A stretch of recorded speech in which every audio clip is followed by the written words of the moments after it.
আজি বলক গজালি ওলোৱা বুটত থকা পুষ্টিকাৰৰ উপাদানৰ বিষয়ে অলপ জানো।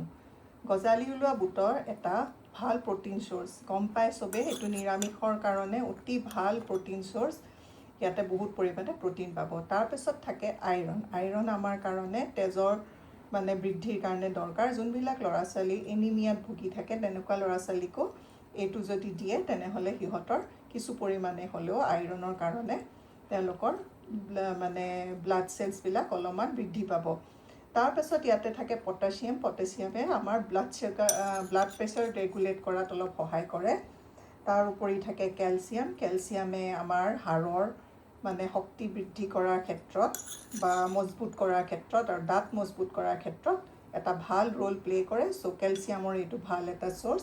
তাৰ উপৰি ইয়াতে ভিটামিন চি থাকে। ভিটামিন চি কেনেকৈ থাকে? এই যে স্প্ৰাউটবিলাক গজালি যেতিয়া ওলাব, এই গজালিবিলাকতে ভিটামিন চি থাকে।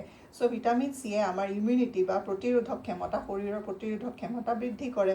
চ' এইটো অকল 40ৰ ঊৰ্ধ্বৰ ব্যক্তিৰ কাৰণেই নহয়, ফিমেল বা মেলৰ বুলি কথা নাই, সকলো ব্যক্তিৰ কাৰণে, সকলো বয়সৰ ব্যক্তিৰ কাৰণে, সৰু ল'ৰা ছোৱালীৰ কাৰণে বহুত ভাল। আমি অসমীয়া মানুহে সদায় বুটমুগ খাওঁৱেই। চ' অলপমান গজালি উলিয়াই পেলাই খাব, তেতিয়া ইয়াৰ উপকাৰিতা বেছিকৈ পাব।